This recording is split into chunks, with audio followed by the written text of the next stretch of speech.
So let's get started. Again, I'm Josh Corman. I like to say I'm Director of Security, but I'm Director of Security Intelligence. We already have a different Director of Security. This is the DevOps Distilled panel, and you heard a lot of things about DevOps today. You heard a lot of things about rugged, a lot of things about rugged DevOps, even on the comical lunch panel. So I won't assume that everyone here saw the entire track. That would be a bad assumption. I also don't want to assume that none of you saw any of it. That would also be a bad assumption. So we were going to do some framing, but we're probably going to cut past that and see what kind of secondary questions you have. Let me introduce the other panelists. Gene's going to have to sit all by himself. So again, if you want to live ridicule us on the Twitters, you can do it at those Twitter handles. This is Gene Kim, our keynote from this morning. Many things I could say about him, but one of them is the co-author of the DevOps Cookbook. James Wickett, who helped put together this fine show, made sure we had a DevOps track. It's his fault. And obviously launched Gauntlet today, which has a high affinity to this. He's been an early adopter of both rugged and DevOps, and rugged DevOps. And then, who just saw Nick's awesome talk? Okay, Nick Galbreath? You're still here, okay, good, yeah. I guess I should probably characterize some of these guys. So Gene's originally a security guy who found DevOps to be transformational. James, you're basically a developer with a really high affinity for security, is that correct?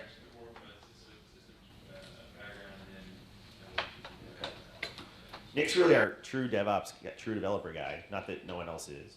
And then let me put on the Jumbotron, David Mortman. We were going to Skype him in, but apparently we don't have the technology. So this is him. We can now easily assert that he has the biggest head on the panel. And I don't know how to characterize David, but David's been a heavy personality in the security community, and before DevOps was cool, I think he was really strong on automation and things like Chef and Puppet, and in his day job. I guess I'll let you introduce yourself. Partly so we can test the audio. David? Developer guy. You're a developer guy, okay. So each of these folks has been attracted to and passionate about DevOps. How many of you learned about DevOps for the first time today? Or at least can actually define it after today? Okay. How many people don't think you can define it yet? Because we could do that. We don't want to skip that. All right.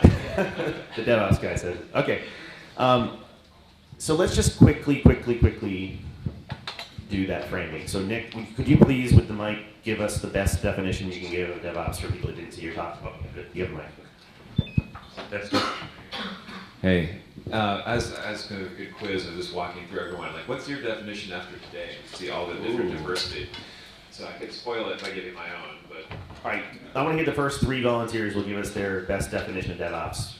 And we'll caveat it that you just learned about it today. No wrong answer. No judgment. Yes, you. Any way of breaking down the wall between development and ops? All right, I'll repeat that. Any way of breaking down the barrier, the wall between development and ops. Okay. Anyone else? Who's second? Come on. Come on. Yes, you. Getting the coders more involved in the release to production. All right, coders more involved in the release to production. Anyone else? One more. What about Chris Ang back there?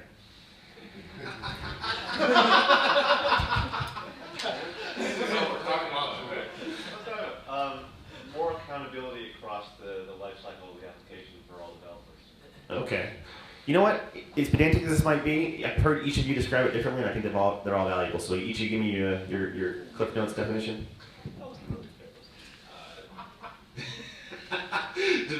Basically, no division really between operations and development. It's really they're both service organizations for the business, and so as such, they need to sort of work together. Yeah, I'd say I like the way that Adam Jacobs at OpsCode says he's like it's a cultural revolution for professionals, and I think that's fitting. And I think you should probably go a little bit further and say that we're in a new world and we have to operate in a new way. Yeah, I think it starts with two things, right? It starts with culture and values, but the goals really are fast flow to production, as measured by high deploy rates. But in my mind, is also the reciprocal part, right? By doing that, you can actually get stable, reliable, resilient, secure production environments of code and the environments. And I think the way we get there is by as people were saying, spanning boundaries that are right now silos. So that's individuals and people, individuals and organizations. You can hold on to that. What about you, David? What about me? I actually missed the question. Oh, you're not even paying attention. All right. So, DevOps in a nutshell. How will you explain it to a layperson? It's about a partner. It's about making the business a partner as opposed to an antagonistic relationship. All right, you're removing an antagonistic relationship. Okay. So we're having IT fail again. The novel. I mean, what really attracted me to it is neither group needed new skills per se. We had all the skills necessary. It was a matter of alignment, right? And instead of sub-optimizing for, the way I usually say it is, development is incented and bonus on making changes, and ops is incented and bonus on preventing changes to keep uptime. So they're mortal enemies, and when you focus on business value, really good things happen.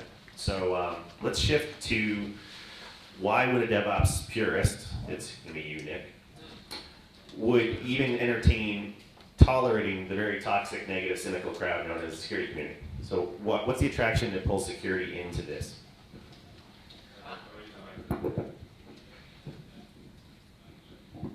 So why security, why DevOps? How did this all happen? Sure. So it turns out, like, I don't know if you caught my talk earlier, but I've been doing this for a while, and certainly the first sort of job I was at was early. It was basically C and C++ servers. And it turns out stability, maintainability, and security are almost all identical at that stage, because almost any stability bug you have is probably also a security bug. And what it really boils down to is good software practices, and that's what sort of, I like building things, and so security is just one of these things that you need to sort of like put in the development process, and that's sort of how I got sort of sucked into all this. So I noticed you didn't say security sucks the will to live or gets in the way of business. It actually helped you do your job. Oh, security's good. I mean, it's fun, and not only that, it's a good lever to sort of improve development processes. A lot of developers like really respond to security stuff, but frequently not empowered to do so. But security is a good way of luring people into all sorts of other engineering issues. So I think it's actually it's a good thing. Now, David, if your audio doesn't break up, when we introduce DevOps to security people, they freak out. That level of change, that rate of change, 5 deploys an hour, 5 deploys a day even, is too much for us to handle. So you actually like to counter some of those misconceptions. You think, so what do you tell a security person who thinks DevOps is insane and irresponsible and it's going to cripple and break all their security programs? Well, at first I point and laugh. It's broken already. And you can say even 5 deploys a day. Try like 5 deploys a month, and most security people panic, it seems. I mean, the fact is that there's a lot of research going all the way back to like 1979 that shows that smaller changes are more effective, are easier to troubleshoot, and less complexity. And one of the a premise that a lot of security people talk about is that complexity is evil. And I'm a strong believer in that less complex code is more secure. And so a lot of DevOps is about making things less complicated. And so you should just, accept that part and move on. Okay. Another one you brought up in the past is people freak out over maybe some loss of separation and segregation of duty. Why is that not a problem? That's a great one. I think the thing to understand is, what is the goal of separation of duties when it comes to an information security context? And one of the big goals there is to prevent people from making unauthorized changes to systems, especially ones you don't understand, the ones you can't detect well. I mean, one is when you're authorizing these users to do things, so that's not a problem. The other thing is that you're not really worried about, you don't have, in a DevOps environment, you don't necessarily, or have developers logging into production servers deploying code. This is all being done by automated systems where things are being tested and checked. So if anything, it's going to be deployed more consistently and more effectively, more securely than it would be if a human, whether it's an ops person or a dev person, is logging in and attempting to deploy this thing consistently the same way every place they go. Yeah, and there's, I know one other thing we talked about in Brussels was if you look at most of the Verizon Business Data Breach Investigation Report or the reports you get from Mandiant, most of these breaches are due to really basic lapses, default passwords, people basically forgetting to do the checklist manifesto stuff. So how do you see this as an opportunity there? Well, anytime you can get the human out of the equation and automate it, that's a good thing. I mean, the fact is, computers are really good at doing the same thing over and over and over again, and people are really bad at that. So, and one of the great things, one of the premises, if you go back to like John Willis's, CAMS, whatever you want to call it, acronym. One of the key ones there is automation, and any place you can replace a human with a computer to do those repeated tasks not only lowers the error rate, but it also frees up a person to do those harder tasks that computers aren't as good at. Yeah. I love this quote. When we go to sleep at night, machines laugh at us for humans doing things that machines should be doing, right? Love that. Yeah. All right, so Gene, why don't you keep that mic? So you're really the first security person I saw get incredibly excited over DevOps. So why do you see this as so transformational? Why has this caught your attention? Yeah, I was just talking about this with John earlier, right? So one of the things that in my journey, I benchmarked over 1,500 IT organizations, really trying to link controls with performance. So we raised over $1 million to do that. And one of the goals was to see if we can actually create sort of the mandate, to empower operations and security, to do the right thing, right? To create a culture of controls, and that didn't happen, right? Despite the fact that we found somewhere between a 5 to 7x difference between high performers and non-high performers. What we thought was good as a high performer, it was just like, we thought it was an 8-ounce cup. It turns out to be like an 82-ounce, tumbler, right? Like, how good high performers are, right? We thought like 1,000 changes a week was amazing, right? Amazon does 1,000 changes in a day, in an hour, right? And so I think for me, it just increases the business benefit of a culture of controls. People on Facebook and Twitter, they may say, you may hear them say, we don't like process. Right? My reaction almost universally is like, no way. You do 1,000 production deployments a day, you actually have a process. Just because it doesn't look like a change management approval form doesn't mean you don't have a process, right? They have, Netflix has something called, I think it's Compliance Monkey. If there's not an email address in the ServiceNow form for a service, in other words, if there's not an account, someone who owns a service, they kill the service, right? Does that make sense? In other words, if you don't have an email owner in the free, all right, a developer in the field, they turn off the service. That's the culture of controls. That's rigor and discipline. So I'm excited because it shows the business value of controls, and it's bigger than just ops and security. It involves the entire tribe. You can probably you have something that? Okay. But let's shift to the security role. Now, many of you heard about the legendary Chaos Monkey. I want to talk about Chaos Monkey and honey badgers, et cetera, for two things. One is, probably start with attitude first. What struck me more than the functionality of Chaos Monkey was the attitude and the willingness. So Chaos Monkey in a nutshell. So Netflix wrote an entire simian army, but their first and most prominent and popular one is Chaos Monkey, which in production is disabling and shutting off services. So what? Oh, great, we have another mic. We are fault tolerant. Okay, so their attitude and philosophy, which is kind of inspiring, is the only way to avoid failure is to fail all the time. And Gene told this story during his keynote this morning, but I was at the Source Boston security conference 2 years ago in April, and there was a major Amazon outage, and every single person had to answer their pager or look at their email and leave the room, except for the Netflix guy. I'm like, what are you still doing here? He goes, oh, we're okay. We encountered this race condition, months ago. And it's not that you couldn't have a regional failover, it's that no one had done the work to handle everyone doing it at the same time. And it's just beautiful. They were ready because they tested rigorously, continuously. And just to add some color to the story, I learned this earlier this year. Apparently, the Netflix guys didn't even declare a Sev1 incident until 5 hours in, because their reaction was like, oh, Amazon will fix it. 5 hours in, they finally said, okay, maybe we should at least declare an incident.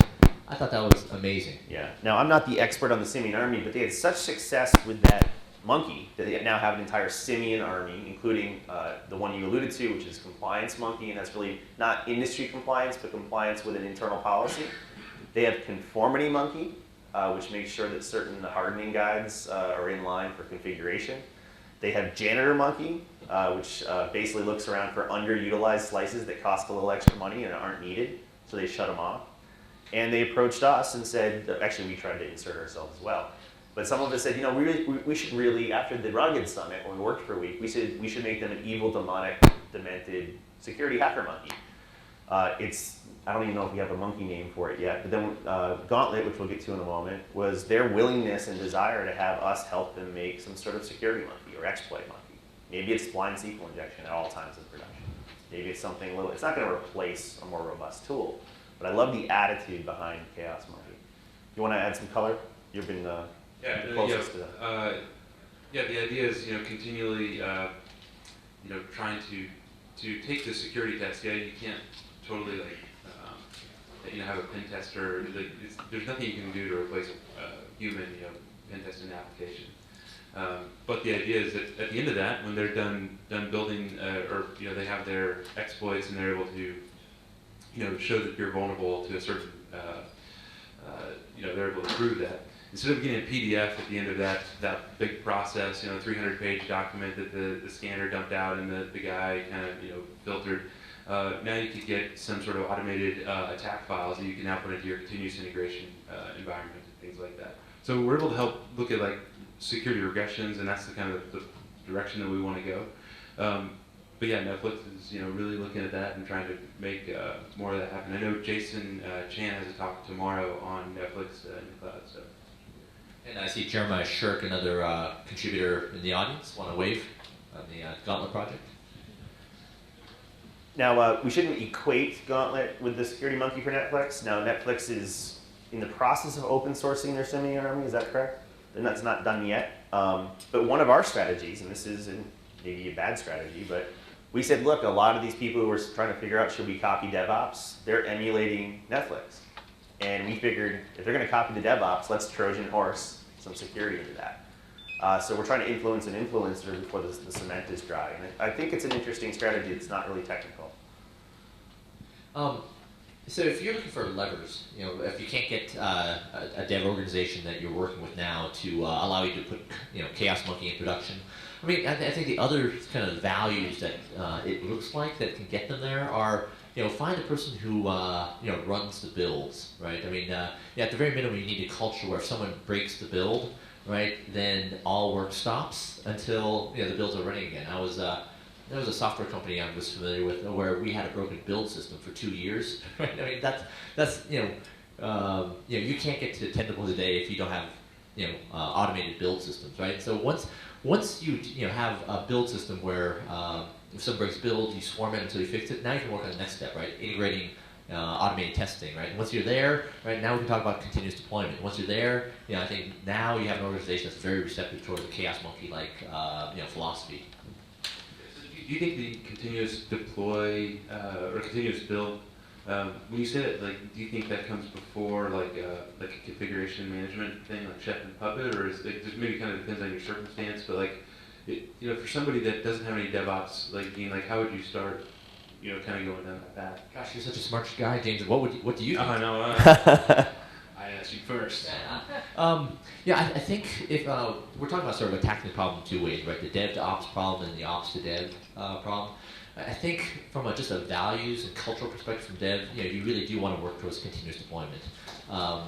John Allspot at Etsy has corrected me numerous times. You don't have to be an agile shop to do 10 deploys a day, but you absolutely must have continuous deployment, right? That means that you're running tests all the time. You can deploy at any time at will.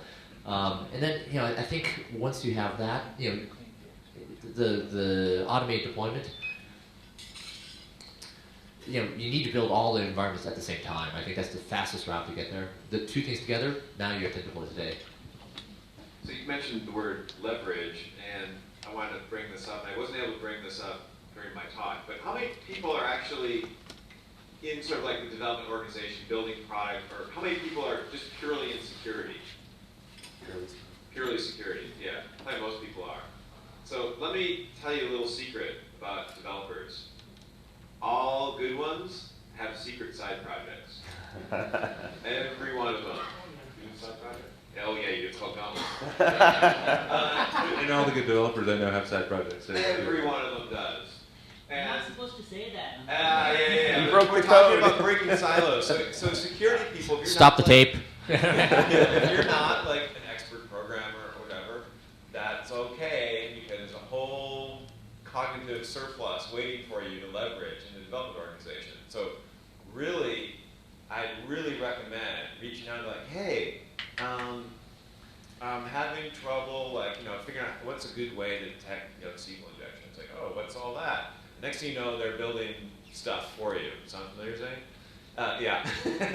So it's like there's so much developer interest actually in it, but their jobs or the political culture of your organization might not allow it. So just reach around it. Ooh, did I just say that? I can hear the tweets exploding now, right? That almost sounded planned. Almost sounded planned. No, that's just my retardation in action. You can seriously, like, talk to the developers. Whatever problem you're having, tell them and get them to do it for you. And next thing you know, you're going to build an organization around it. Nick, I'm looking at Twitter. Apparently, you have to be funnier than that to be tweeted. Oh. When I've been working on DevOps for several years now. I don't know when was that 2010 or maybe a little earlier, but we were working at National Instruments and we were working on some cloud products. And it was a lot like that. We had dev operations kind of sitting together and we'd have discussions, and then not only do the good developers have side projects, they have like good side projects inside your organization, solving problems. And like I see Karthik back there, but he had like random code running on his under a box underneath his desk that over time everybody's like, yeah, that's really cool. We really need that, and we start like sharing that out to everybody, and they had like cool dashboards and views and things like that. But they weren't stuff that were like top down. It was just stuff that we started building from the ground up. So. I want to pivot a little bit because I'm seeing some of the same faces I saw in the hallway this morning. A lot of that question, if you're at the lunch speed debates of, isn't DevOps too expensive? Or, we're a waterfall shop, or we're pseudo-agile, so we can't do this.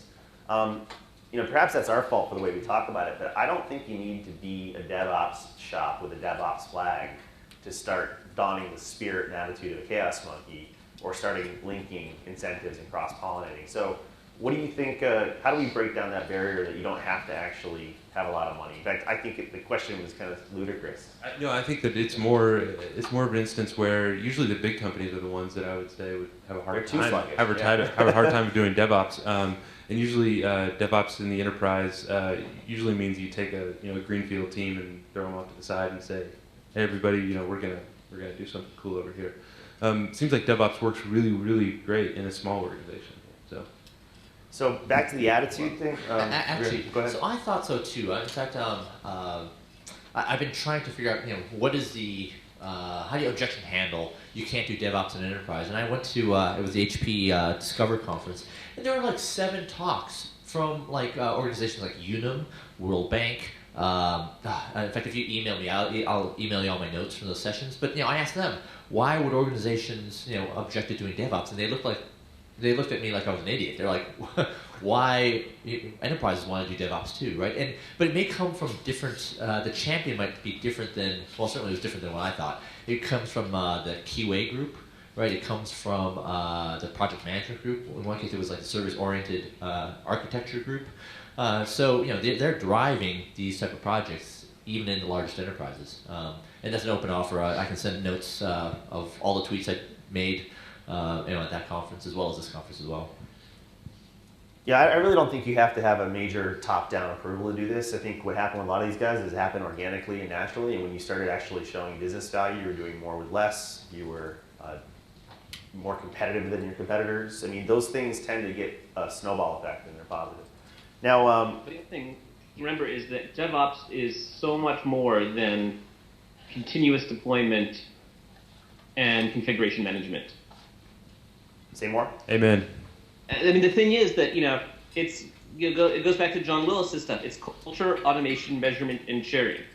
The automation is, from a technology perspective, is really cool. It's awesome, and it's really easy to talk about. But it tends to, I think, overarch in a bad way the fact that this is really about having remember, DevOps is a philosophy. It's not a framework. It's a way of approaching the problem, which is solve the problem first. Automation is a useful way of doing it, but you have to measure, you have to understand what's going on. Because if you don't know if you're not measuring, then how do you know what to fix? And it's about sharing information back and forth to get things done. it's really the 4-hour work week of the software world. So I'm going to stay with you for a second because a lot of people think a major DevOps transformation will be very hard. I think you've been doing DevOps before you called it DevOps. You tend to be a big fan of automating security stuff. So what's a really tangible first project that you did to prove the value? Or are you just a tyrant and did what you wanted to do? Well, I mean, the thing is, whatever you call it, long before, the idea of having development operations work together is obviously not new to DevOps. But, even as something as basic as if you're managing an in-house product, product you're developing in-house, get development as third-tier support. So they understand, they feel the pain when something's broken, or, when something's broken, you're not sitting there spending hours trying to solve it, but when you know who wrote the code, and they can tell you in 5 minutes where the issue is. They can do the troubleshooting. It's about working together and, breaking down the fences or those walls between the organizations to get shit done. Ooh, I have to bleep you. You can bleep me as much as you want. But the fact is, the DevOps is about getting shit done. All right.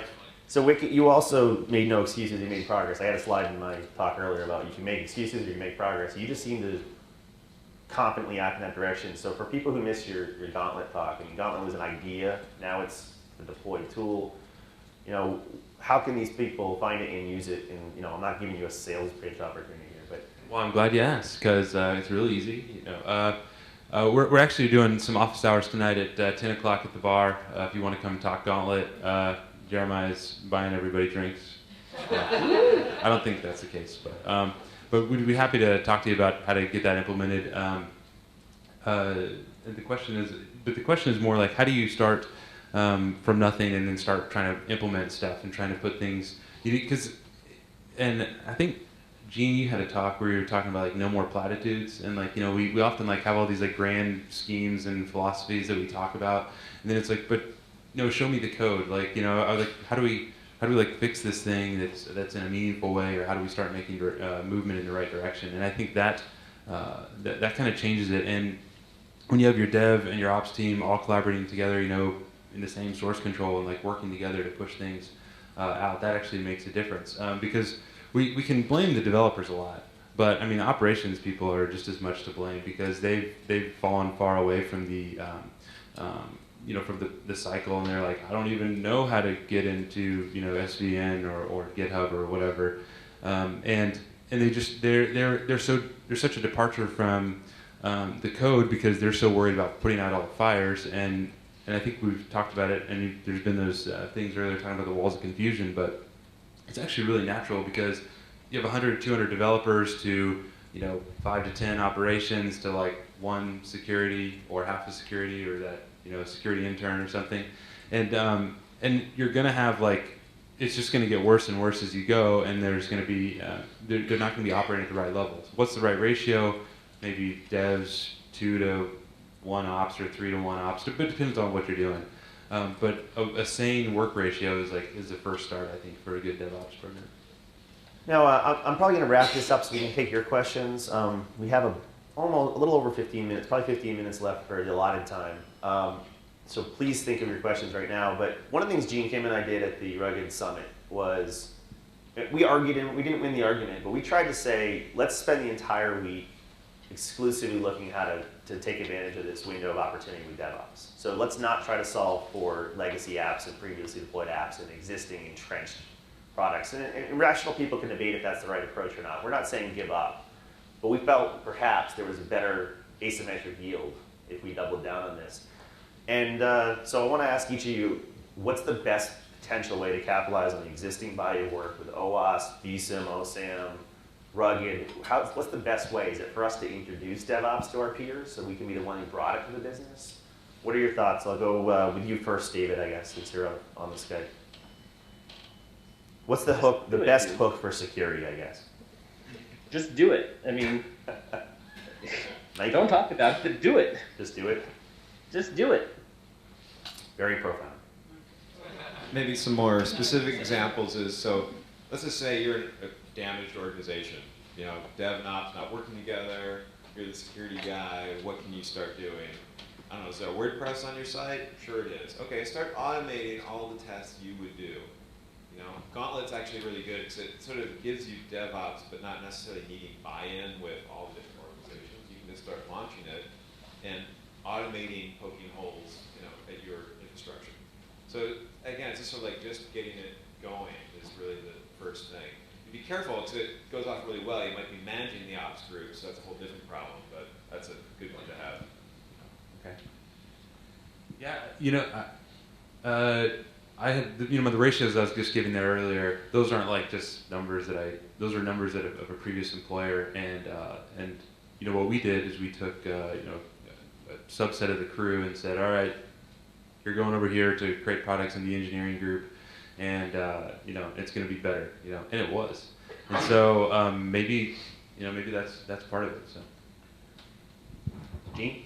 Yeah, I don't know what comes in the middle, right? But I mean, I think it begins by, I totally agree with Nick when he said information security practitioners are in a unique position, right? Because we see the end-to-end flow. We see all the harebrained sort of decisions that lead to bad outcomes. So I mean, I think the first thing is, to be able to say to other people in the organization, I totally see what's happening, right? And be able to predict the future, right? If we keep doing this, we're gonna have more and more technical debt.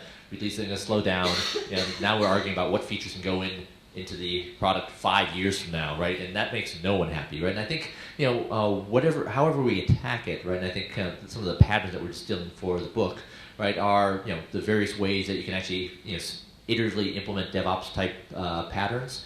But I mean, in the end, right, the reaction should be, oh, thank you. Thank you so much for pointing this out. Thank you so much for helping me see something that I didn't see before.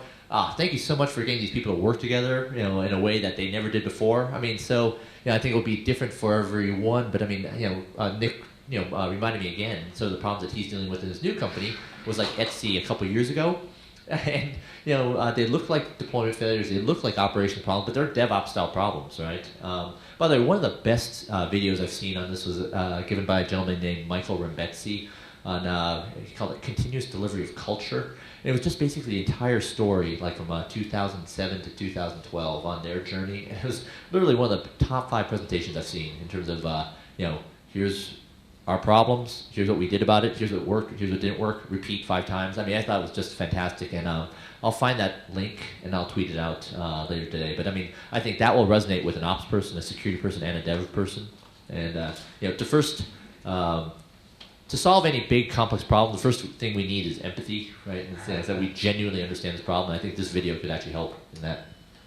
I mean, I didn't really explain the honey badger, but I think upon reflection, at the time I didn't think it was that big a deal, but upon reflection, one of my favorite parts of the Rugged Handbook and Implementation Guide, and they're incomplete, but it was that notion of a story. So whether you have a DevOps established yet or not, creating your security story touches the CIO, the architect, the developer, the QA, security.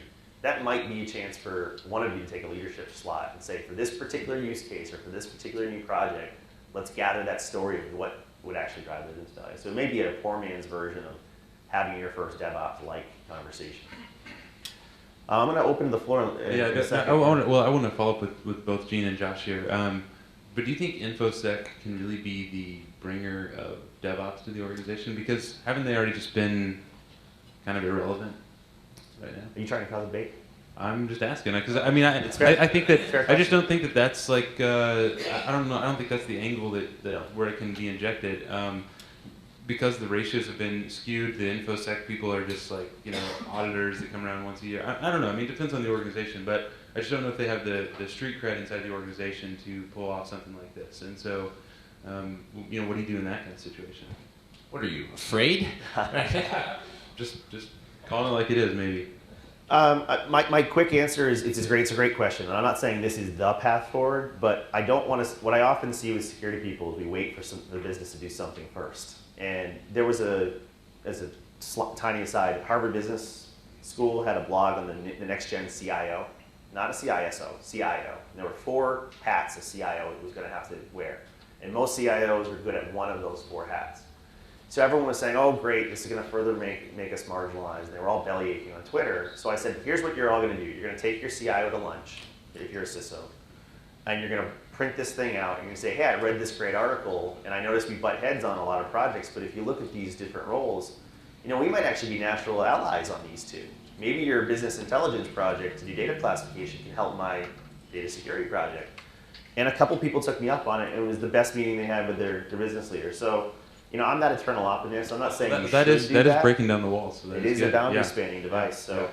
I'm not saying it's the best path, but I think if you want to be passive and wait, you can be prepared for DevOps. If you want to try something, experiment, try that security story that we outlined. Oh, I guess we'll go down here. But yeah, I mean, to your point, I would also say like, being able to have testing.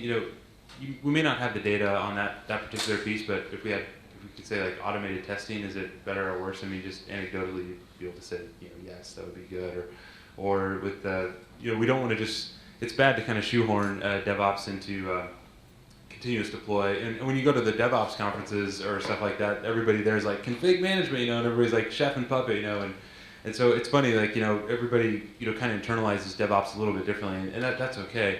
But you want to be thinking about how you can, work on some security testing that's able to, like, cross those gaps and those chasms with the other people in the organization. And I think that's useful, and I think that'll definitely help something. Yeah, just to resonate with Nick and James. I mean, again, the ideal response is, you want to do something with development, and the ideal response is, thank you. That was really great, right? Because, what you really want is shared goals, right? And, be able to bring capabilities and expertise to bear, right? In a way that doesn't result in like, oh, go pound sand, right? It's like, oh man, that was really awesome. What else can we do together, right? And I think that's what really creates the notion of a tribe larger than just InfoSec and Dev, right? Or InfoSec, Dev, and Ops. That's really a team that's trying to, solve the greater goals. And I think, that's an incredible journey. So, Mortman, unless you're muted, do you have any departing guidance? Don't get caught up in automation, and don't forget the reach around. All right. On that note, I just want to say, it's amazing how many new followers I've picked up in the last 30 minutes. Don't forget that too much. Yeah. I mean, my attitude on this is I think DevOps is going to be picked up by more people, or at least the tenants. So security people have a choice. They can fear it, or they can embrace it. And hugs are better than fear. So reach arounds and whatnot. So I think this is an opportunity we've been looking for years, right? If we've been doing the same technical approach, if you came to my talk, we've been doing the same technical approach, we're not getting many different results. We're not going to get many at-bats like this, so run at this, dive in, learn it, love it, and figure out how to conform our trade craft and our art to actually drive the business value we've been wanting to. So with that, I will thank you for your time, and that's it. All right.